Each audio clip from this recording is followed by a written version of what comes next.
Λίγο μετά τη λήξη του τελικού κορασίδων της ΕΣΠΕΔΕ, που έγινε στην παραμυθιά μεταξύ των ομάδων της Φιλαθλητικής Ένωσης Ιωαννίνων και του Ερμή Ηγουμενίτσας, έχουμε κοντά μας τον προπονητή της πρωταθλήτριας ομάδος. Κύριε Καλογύρου, γεια σας. Ένας ακόμα τίτλος για την Φιλαθλητική Ένωση στις αναπτυξιακές ηλικίες. Πώς νιώθετε? Το 2009, όταν ανέλαβα αποκλειστικά τα γυναικεία τμήματα της Φιλαθλητικής Ένωσης, υποσχέθηκα στην διοίκηση από τα 12 αναπτυξιακά πρωταθλήματα που θα γίνουν σε αυτά τα 4 χρόνια, είτε οι νεάνιδες, κορασίδες και πανκορασίδες, να κατακτήσουμε τουλάχιστον τα 6.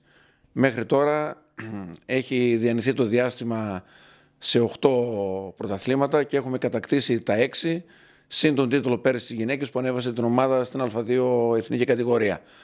Προφανώς είμαστε και παραπάνω από τους στόχους μας και γι' αυτό νιώθω περήφανος τόσο για την ομάδα και κυρίως για τα παιδιά που μόχθησαν όλα αυτά τα χρόνια. Υπάρχουν και άλλοι στόχοι για τη φετινή χρονιά? Η φετινή χρονιά έχει ακόμη το πρωτάθλημα Παπακορασίδων που τώρα αρχίζει και είναι σημαντικό και αυτό το πρωτάθλημα, όσο και αν είναι η μικρότερη ηλικία. Βέβαια, ο μεγαλύτερος στόχος μας από εδώ και πέρα είναι να έχουμε μια πολύ καλή παρουσία στο Πανελλήνιο Πρωτάθλημα, που θα συμμετέχουμε με την ομάδα των Κορασίδων και ο ένας μήνας που μας απέμεινε περίπου για τη διεξαγωγή του θα κοιτάξουμε ώστε να καλυφθεί ανάλογα για να έχουμε αυτή την καλή παρουσία. Το μέλλον της γυναικείας ομάδας πώς το βλέπετε, κύριε Καλογύρου? Πρόπερση μόνο με Γιαννοτόπουλα, με παιδιά από τις ακαδημίες της ομάδας, κατορθώσαμε και ανεβάσαμε την ομάδα σε εθνική κατηγορία. Δεν ήταν βέβαια εξ αρχής τους άμεσους στόχους για τόσο γρήγορα, ωστόσο προέκυψε.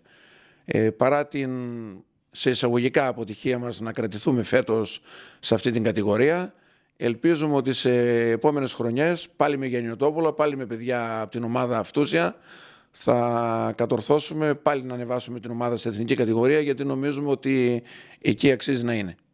Αλλά πιστεύω ότι περισσότερα για την φετινή πορεία της γενικής ομάδος θα έχουμε την ευκαιρία να τα πούμε σε μια συνέντευξη που θα δοθεί στο προσεχές μέλλον. Ευχαριστώ πολύ. Να είστε καλά, πάντα επιτυχίες. Και εγώ σε ευχαριστώ και τελειώνοντας θα πρέπει να απευθύνω τις ευχαριστίες μου στους συντελεστές αυτής της δεύτερης κατάκτησης του πρωταθλήματος των Κορασίδων, γιατί ήμασταν και πέρσι πρωταθλητές, δηλαδή στο Βασίλη το Λαγό που προπονούσε αρκετές από τις πανκορασίδες, οι οποίες εντάχθηκαν και αυτές στο τμήμα των Κορασίδων, στο γυμναστή μας, στο Γιώργο τον Κύρλα που ήταν μαζί μας όλη τη χρονιά, και στον περσινό προπονητή των πανκορασίδων, τον Στουγιάννο τον Χρήστο. Ευχαριστώ και πάλι όλους αυτούς που συνετέλεσαν σε αυτή την επιτυχία και κυρίως τα παιδιά που δούλεψαν μαζί μας όλη αυτή τη χρονιά αγώνιστα. Ευχαριστώ και πάλι.